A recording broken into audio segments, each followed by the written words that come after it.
रविवार को मोतिहारी के मेन रोड स्थित विशाल जेईई नीट क्लासेस में परीक्षा परिणाम समारोह का आयोजन किया गया, जिसमें सफलता हासिल करने वाले विद्यार्थियों को सम्मानित किया गया। इस अवसर पर मोतिहारी के प्रसिद्ध चिकित्सक डॉक्टर मोविन हाशमी मुख्य अतिथि के तौर पर उपस्थित रहे। कार्यक्रम में पहुंचे डॉक्टर हाशमी ने मेधावी छात्रों को मेडल पहनाकर सम्मानित किया और उन्हें आगे बढ़ने की प्रेरणा दी। उन्होंने एक्सपर्ट न्यूज से बातचीत के दौरान कहा कि इस तरह के आयोजन से बच्चों को न सिर्फ आत्मविश्वास मिलता है, बल्कि उन्हें अपने लक्ष्य को पाने की नई ऊर्जा भी मिलती है। डॉक्टर हाशमी ने कोचिंग की तारीफ करते हुए कहा कि विशाल सर का शिक्षण सिर्फ किताबों तक सीमित नहीं है, बल्कि वे बच्चों को जीवन में संघर्षों से लड़ना भी सिखाते हैं। मैं doctor Movin Hashmi, bank road Motihari. बड़ी खुशी हुई इस मौके से आने पर, बच्चों के बीच में आकर अपनी बात को कहने का। ये बच्चे जो इस वक्त जो हमारे सामने हैं, ये समझिए कि एक बाग के फूल हैं। ये बच्चे मुरझाए नहीं ज़माने के थपेड़ों से। ये बच्चे अपने नाम पैदा करें, इसके लिए उनको शिक्षित किया, बताया कि ये आपका जो पीरियड है, गोल्डन पीरियड है, इसको आप बर्बाद न करें और अपनी पढ़ाई में एकाग्रता लाएं, जुनून लाएं और आप जिस चीज़ का इमेज बनाया है उस पर आप उस मुकाम तक पहुंचने की कोशिश करें। अभी क्या नाम बताया आपने? प्रियांकी गुप्ता। इनका कहना था कि आप मेडिकल क्षेत्र के हैं, इसके जो ये मैनेजमेंट के जो डायरेक्टर हैं, आप मेडिकल क्षेत्र से नीट वगैरह के बारे में बताएं, लड़के कैसे तैयारी करें, कैसे निकालें। हमने कहा कि बच्चों को सिर्फ मेडिकल क्षेत्र ही नहीं, ज़िंदगी में बहुत सा क्षेत्र है। इनसे पूछा कि आप किस चीज़ में ज़्यादा इंटरेस्टेड हैं, तो बोले कि हम लॉ करना चाहते हैं। तो अच्छी बात है, आप डॉक्टर भी बनिए, इंजीनियर भी बनिए, अब IAS IPS भी बनिए। यही वक्त है आपको एक इमेज लेकर चलने के लिए, यही समय है। इस समय को बर्बाद न करें। आप कैसे इसको अचीव करेंगे, इसके लिए एक जुनून पैदा करना होगा, तभी जाके उस मकाम तक पहुंच सकते हैं। कोचिंग के निदेशक विशाल सर ने बताया कि पिछले वर्ष उनकी छात्रा अन्वेषा झा ने 98.6% अंक प्राप्त कर मोतिहारी में 10वीं बोर्ड परीक्षा में प्रथम स्थान हासिल किया था, जो इस संस्थान की गुणवत्ता और मेहनत का प्रमाण है। उन्होंने ये भी कहा कि वे बच्चों को सिर्फ टॉपर्स बनाने का नहीं, बल्कि उन्हें अच्छा इंसान और सोचने वाला नागरिक बनाने का प्रयास करते हैं। सर, सबसे पहले सर मैं मोविन हाशमी सर का धन्यवाद देना चाहूँगा कि सर ने वक्त निकाल कर इन बच्चों को थोड़ा मोटिवेट किया कि आगे का फ्यूचर कैसे बनाए। और आपको भी सर धन्यवाद दूंगा, आप मेरे रिक्वेस्ट पे आप यहाँ आए, आप बच्चों को थोड़ा मोटिवेशन दे पाए। तो मेरा सर यही कहना है, आज के ज़माने में बच्चा बस इतना समझ ले कि कल का फ्यूचर आज पे डिपेंड करता है, बच्चे का फ्यूचर अच्छा बन जाएगा। मैं बस थ्रू आउट दैट इसी चीज़ पे फोकस करना चाहता हूँ कि बच्चा कैसे पढ़े। अब पढ़ने का मेन मोटिव है चीज़ों को रिकॉल करना। बच्चे के साथ मैंने ज़िंदगी में यही प्रॉब्लम देखा पिछले कुछ 6-7 साल जब मैं एजुकेशन इंडस्ट्री में आया हूँ। मैं प्रॉब्लम क्या देख रहा हूँ, मैं बच्चा पढ़ रहा है, भूल रहा है। इसका सीधा सा उपाय है कि बच्चा जब भी क्लास में आता है तो पीछे का टॉपिक रिकॉलिंग करना। रिकॉलिंग कैपेसिटी से बच्चे का सोचने का कैपेसिटी बढ़ता है। और बच्चे के साथ एक सबसे बड़ा दिक्कत आज के ज़माने में है सोशल मीडिया डिस्ट्रैक्शन। और बच्चों को कोशिश करना चाहिए डिस्ट्रैक्शन जितना ज़्यादा हो सके बच सके, क्योंकि बच्चों को ये समझना चाहिए कि जैसे फॉर एग्जांपल एक बात करते हैं, चाकू दोनों पर्पज से यूज कर सकते हैं। या चाहे तो सब्जी भी काट सकते, किसी का गला भी काट सकते। सेम तरह इंटरनेट, मैं ये नहीं बोला इंटरनेट जरूरी, इंटरनेट बहुत जरूरी है आज के ज़माने में। बहुत से ऐसा चैप्टर है, टॉपिक है जो वहाँ से अच्छे समझ सकते हैं, लेकिन आपको एक सर्टेन लिमिट तक ही इंटरनेट यूज करना चाहिए। इंटरनेट का एडिक्शन नुकसान करता है।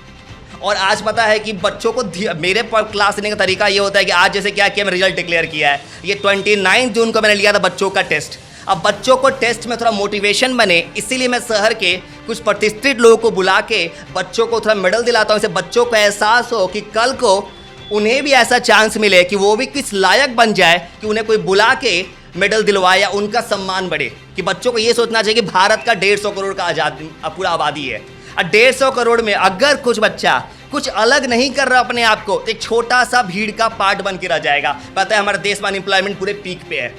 तो इसलिए कोशिश करना चाहिए चीज़ों को क्रिएट करना, कुछ ऐसा क्रिएटिविटी डेवलप करो कि लोग, तुम अपने आप को डेवलप करो कि कल को फ्यूचर में तुम नुकसान ना हो, तुम अपने फैमिली का, अपने देश का, सबका मान बढ़ाओ, आगे बढ़ते जाओ। विशाल जेईई नीट क्लासेज आज सिर्फ एक कोचिंग संस्थान नहीं, बल्कि मोतिहारी में विद्यार्थियों के लिए उम्मीद और सफलता का एक केंद्र बन चुका है। पूर्वी चंपारण जिला अंतर्गत केसरिया प्रखंड के बिजधरी डिलिया बाजार स्थित राजकीय मध्य विद्यालय के परिसर में एक विशाल निःशुल्क मेडिकल कैंप का आयोजन किया गया, जिसे लोगों ने डॉक्टरों का महाकुंभ कहा। इस आयोजन को अमर शहीद विपिन सिंह फाउंडेशन द्वारा आयोजित किया गया था, जिसमें पटना के प्रसिद्ध पारस हॉस्पिटल और डॉक्टर साई लाइन्स नेत्रालय से आए दर्जनों विशेषज्ञ डॉक्टरों की टीम ने इसमें हिस्सा लिया। आयोजन का उद्घाटन समाजसेवी और आयोजक आलोक कुमार सिंह ने किया। इस भव्य शिविर में 6593 मरीजों का बीपी, शुगर, ईसीजी, इको सहित अन्य स्वास्थ्य परीक्षण किया गया और आवश्यक दवाइयां मुफ्त दी गई। वहीं आधुनिक मशीनों की मदद से नेत्र जांच कर सैकड़ों मरीजों को मुफ्त चश्मा वितरित किया गया। मरीजों की सुविधा के लिए पूर्व पंजीकरण की सुविधा भी दी गई थी, जिससे लोगों को विशेषज्ञ डॉक्टरों से आसानी से परामर्श मिल सका। हृदय, नेत्र, हड्डी, स्त्री रोग, बाल रोग, शुगर व अन्य रोगों के विशेषज्ञ डॉक्टरों ने इस शिविर में अपनी सेवा दी। इस आयोजन को सफल बनाने में पवन कुमार सिंह, नीरज यादव, विक्रम मिश्रा, चमन मिश्रा, मनोज राय, ब्रजमोहन पासवान सहित अनेक लोगों ने दिन रात मेहनत की। यह आयोजन सिर्फ एक मेडिकल कैंप नहीं बल्कि सेवा, संवेदना और समर्पण की मिसाल बन गया, जहां सच्चे अर्थों में इंसानियत का पर्व मनाया गया। इस कार्यक्रम के आयोजक आलोक कुमार सिंह ने इसको लेकर मीडिया से क्या कुछ कहा, आप खुद सुनिए।